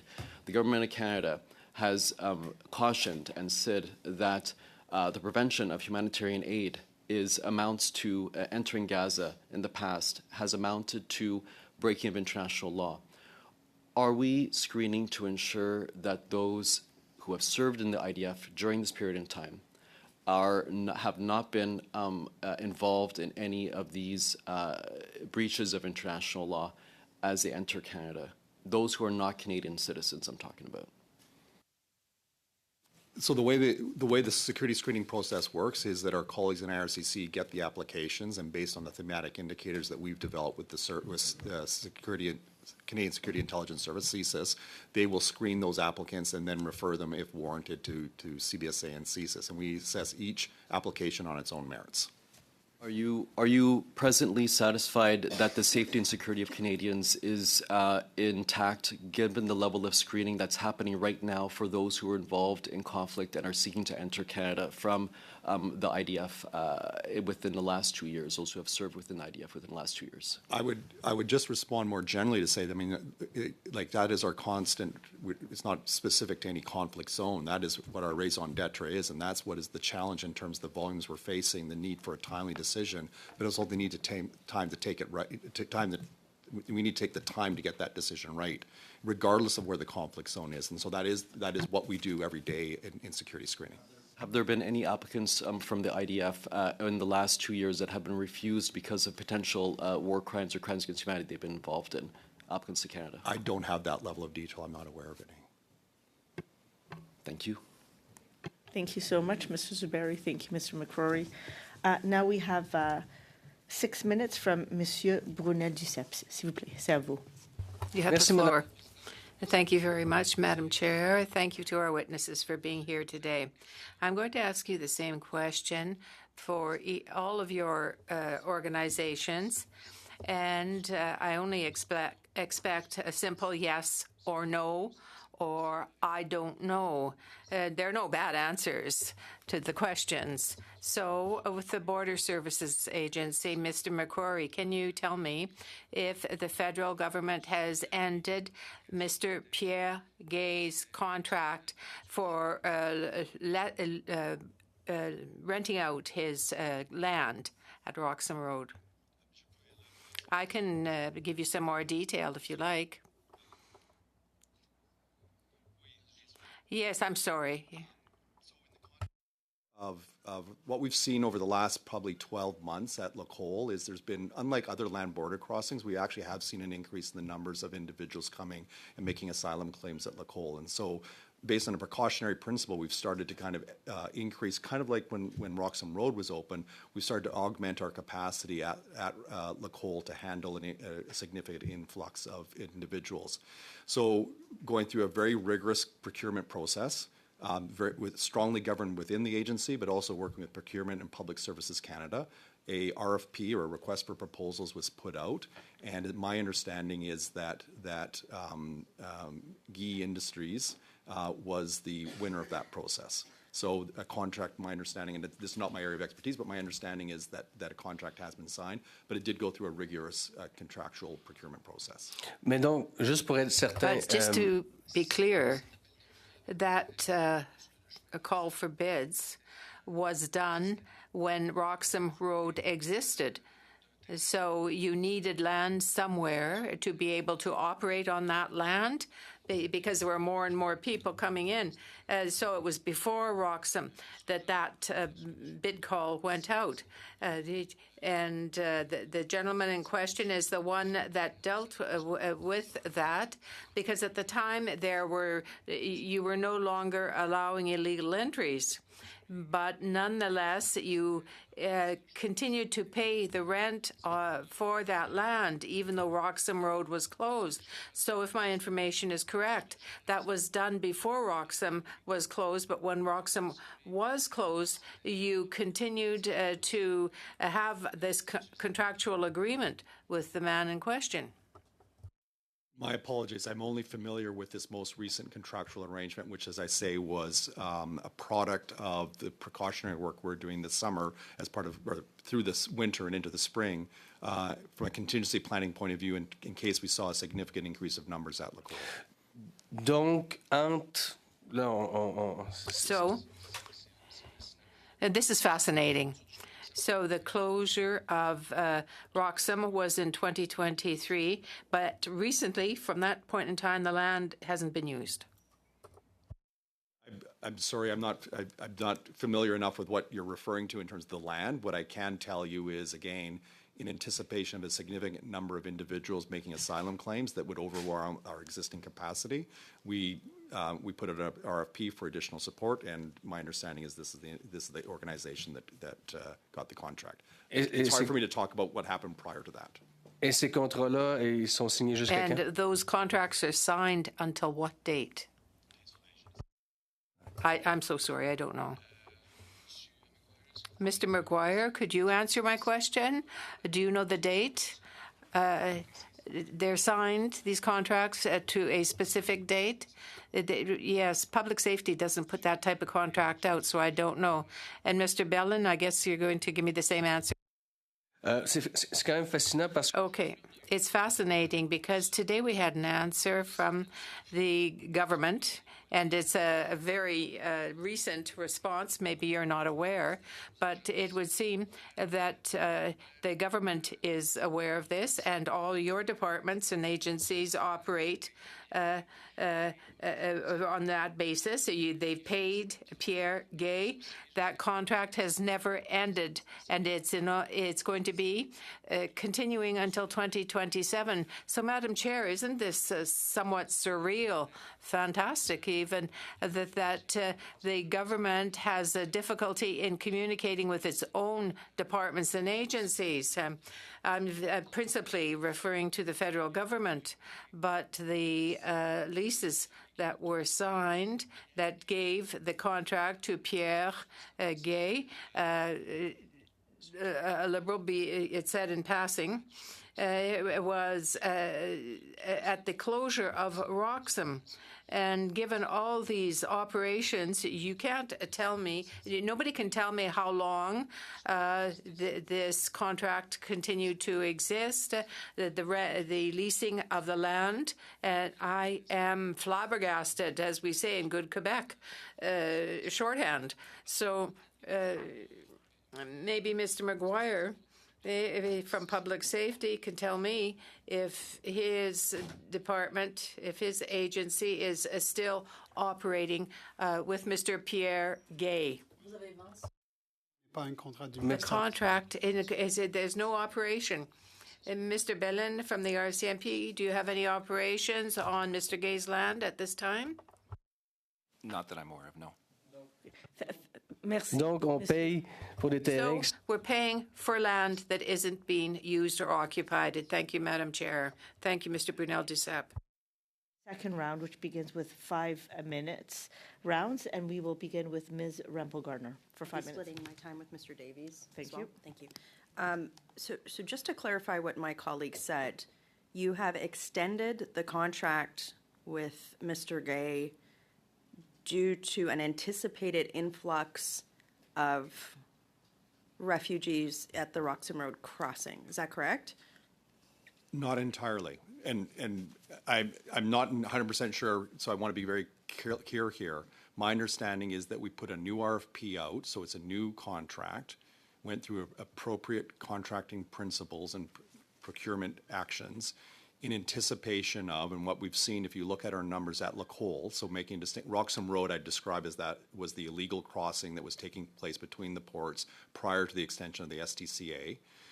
When that ended, people stopped crossing between the ports at Roxham Road, but we did see people continuing to arrive at the official port of entry, Lacole, and we saw those numbers going up, and with a concern that we might not have enough facilities for a growing number of people, based on the precautionary principle, good solid contingency planning, my understanding is we've signed a contract. How many anticipated crossings do you expect this year that precipitated that RFP?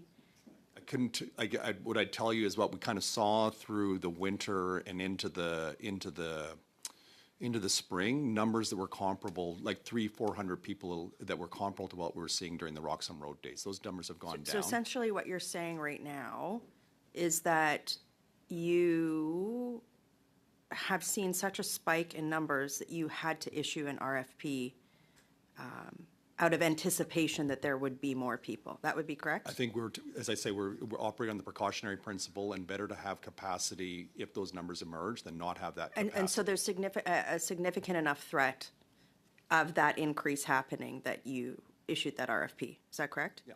Thank you. I'll pass the floor to Mr. Davies. Thank you. 3 minutes. Thank you, Madam Chair.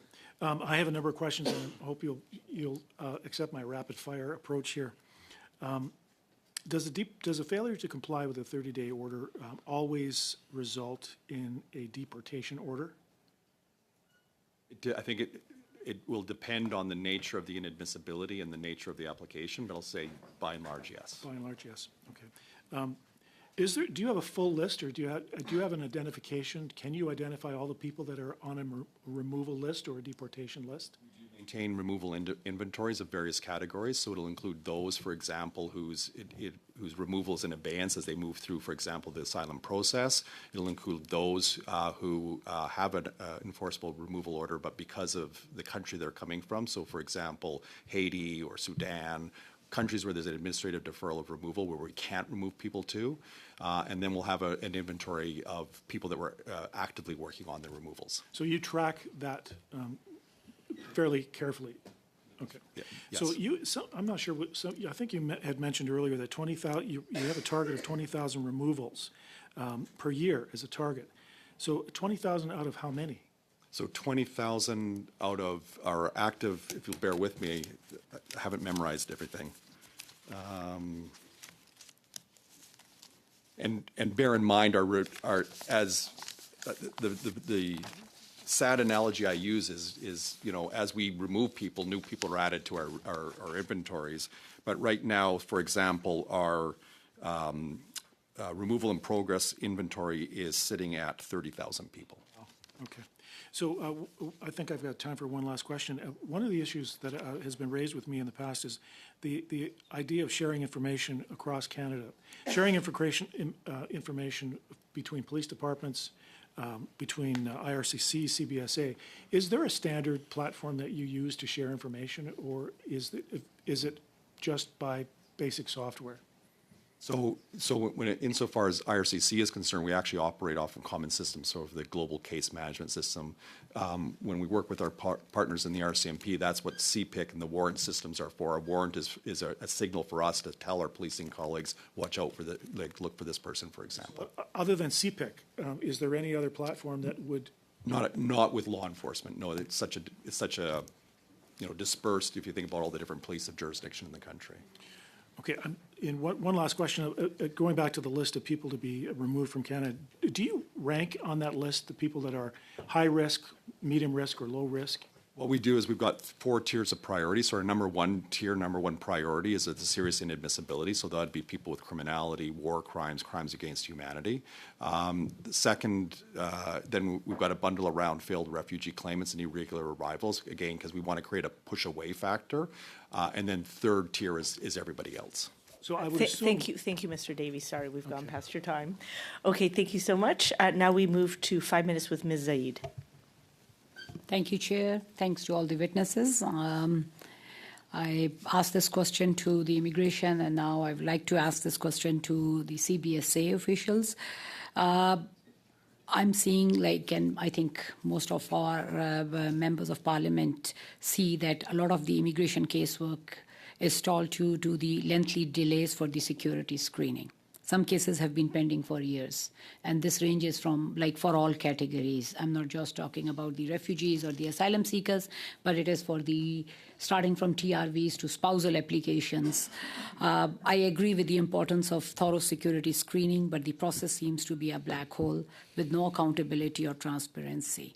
So what can be done to improve this process, or what are you doing to improve this? So as I noted earlier, it is the continual challenge in terms of how we manage this program between the volumes that we face and the need for timely decisions, and we're very cognizant of the importance of those timely decisions versus the time it takes us to do it right. And as I've said, a simple, easy case we can do in a matter of days, but more complex cases are going to take more time. And they may be more complex because we're missing information, maybe more complex in terms of where somebody's coming from. It may be because we're waiting for information from partners, and we don't have any control over that. That doesn't mean we don't try constantly to strive and improve our level of efficiency. So I've seen significant improvements in our productivity over the last 2-3 years, but as I've noted, our volumes have gone up as well. So the improvements we've made in productivity have been outstripped by the increase in volume. So we had about 50,000 people in our inventory, say 3-4 years ago, about 195,000 in our inventory now. What I'd say is about half of that are in Canada asylum claimants, so bear in mind they are here in the country. The other half will be TRV and other visa applicants. We get a portion of that because the very first step is taking that risk-based approach and allowing IRCC decision makers, based on our thematic indicators, to make a decision whether or not security screening is required. But if it does come to us, we do need to take the time to do it right. We are looking at, and I apologize if I'm repeating myself, but we are looking at, for those in Canada asylum claimants, how can we do a better job of more rapidly moving through those cases? So we'll probably move from a first in, first out process to identifying simple, easy, less complex cases that allow us to clear them out of the inventory quicker. And again, that's going to do two things. It's going to provide quicker decisions for some people, but then it'll free up resources to work on the inventory as a whole and address some of those visa applications as well.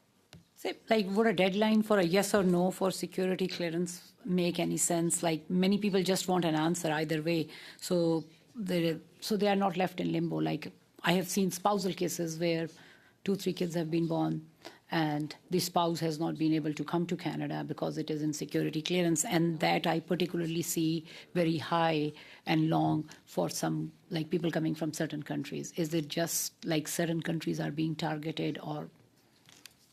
I wouldn't say any countries are being targeted, but we assess each application on its own merits. But there are going to be different challenges in different geographic settings, different state environments in terms of our ability to get information, the timeliness of getting the information. I think you asked me if there should be a deadline. I'd be very concerned if we had that, because we'd be operating to within a false time frame. And again, simple, easy cases we can do in a matter of days. But if we have a complex case involving a national security issue, we need to take the time to get it right so that person does not come to this country. About certain files, like it is between 5 to 10 years. I don't. When I look at our inventory, I know we've got some that are lengthy, but I don't think we have any that are 5 to 10 years. We have. So, like, would it be possible to get more specific information on where the screening process is at right now? All we are told is this is in security screening in progress. So it is really very difficult to get that information to the constituents again and again. So in the previous panel, the deputy of IRCC referred to a body called the Permanent Body of Senior Officials, and those are ADMs from Global Affairs, CBSA, IRCC, and CSIS. And we're seized with this issue and are looking at what can we do to improve transparency. Part of it will be around perhaps better, more accurate service standards and publicizing those, but also working how can we provide more transparency to people in terms of, we don't have an answer yet, but we're seized with the issue and looking at what we can do. Okay. Thank you, Ms. Zaid. Thank you, Ms. Zaid. That's time. And then we go to Monsieur Brunel Duceppe for 2.5 minutes. Merci. Thank you, Madam Chair. I found that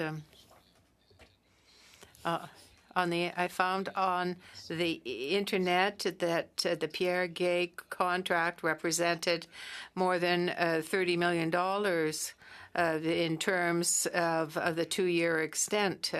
It's going, and if it has been extended even further, it is going to cost even more. With the RCMP, the public safety representative, all have told me that there was this contract, but Mr. Macquarie gave me a fuller answer that it was from 2025 and afterwards. Are you aware that since you've been using this, you must be aware of what has been, what the land has been used for between 2023 and 2025. That is to say, between the closing of Roxham Road and this transfer, the new RFI. I'm so very sorry. With that. Est-ce que selon vous, encore là, there's no bad answer here.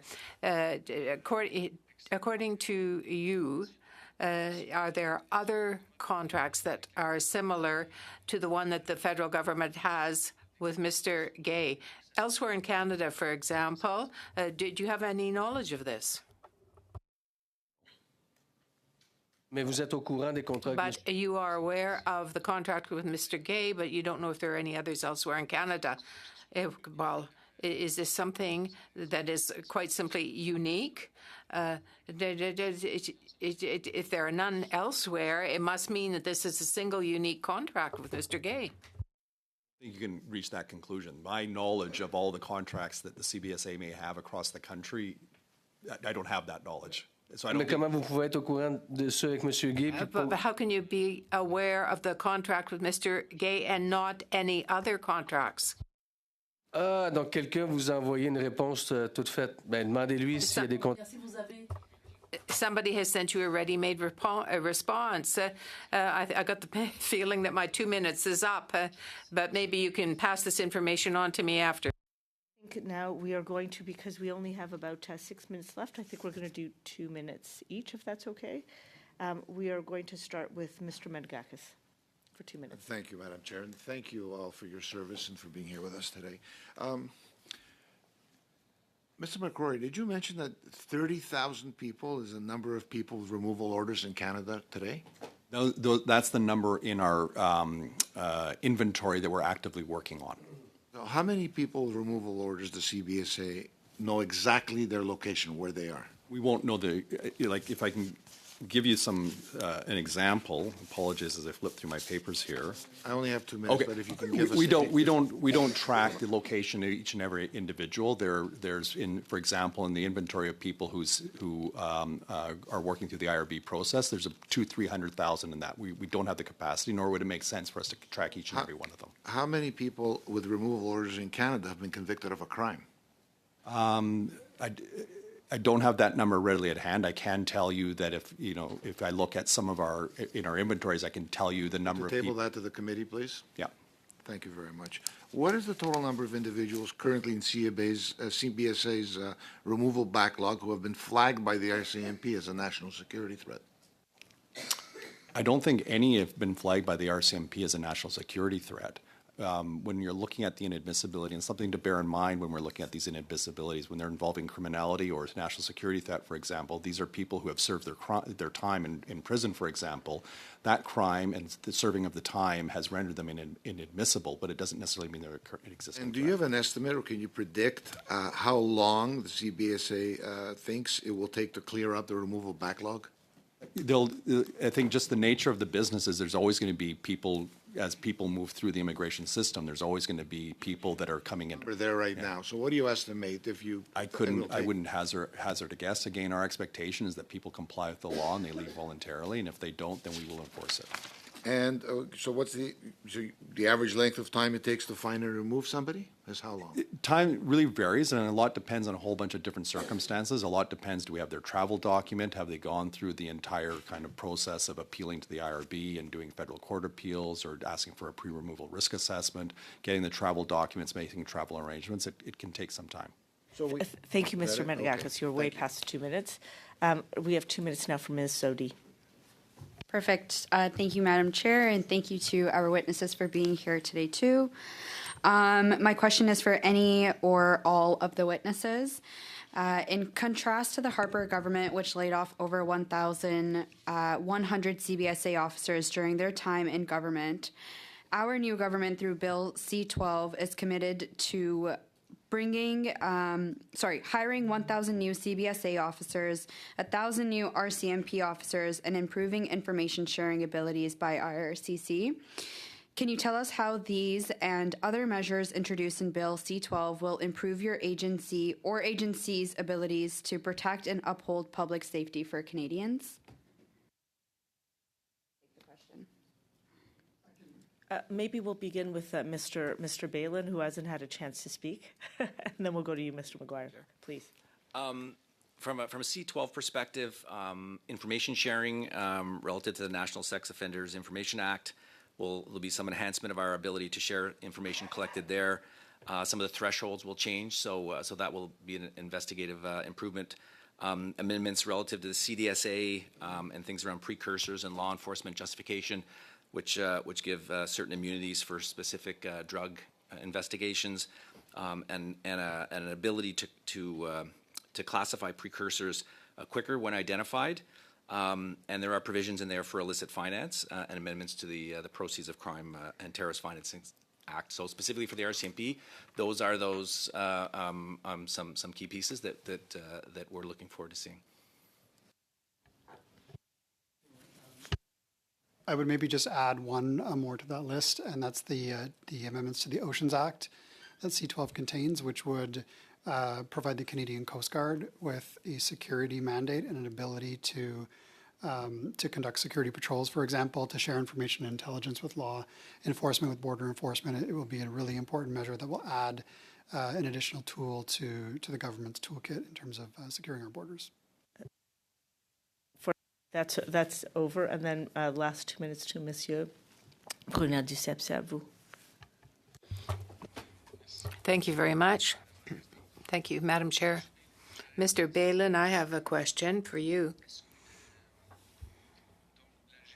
The RCMP, well, when Roxham Road was open, how did the RCMP operate nearby? Thank you for the question, Madam Chair. Our operations are kind of multifaceted. Some of that works with cooperations with our U.S. partners. It is a matter of patrols, a matter as well of sensors and cameras, and patrols just to reacting to crossings.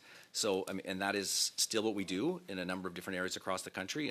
And as it existed then, although the volume was high there, it was also a challenge that we worked through with our partners at CBSA and IRCC from a processing perspective. So, as we would, meet and deal with people that were crossing at that time, we would be, turning them over to CBSA for processing. So.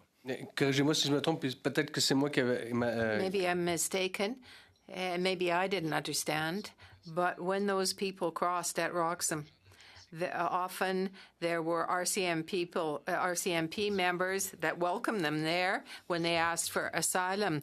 Did you have some installations there on Mr. Gay's land at that time?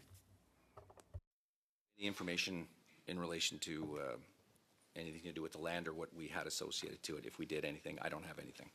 Donc, il y a personne ici qui peut me dire... So there's nobody here who can tell me what your understanding of the contract with Mr. Gay is. You have that dealt with agents that operated there who were there to welcome asylum seekers or process requests. There was nothing there that reflects a contract the federal government had with Mr. Gay? Previous answer, Madam Chair, I don't have any information related to that. Thank you, Mr. Balin. Thank you, Monsieur Brunel Duceppe. And so that concludes our second hour of testimony. I want to say a genuine thanks to all of our witnesses. Thank you for your testimony. Very, very helpful as we begin our immigration study today. Colleagues, our next meeting will be this Thursday, October 23rd.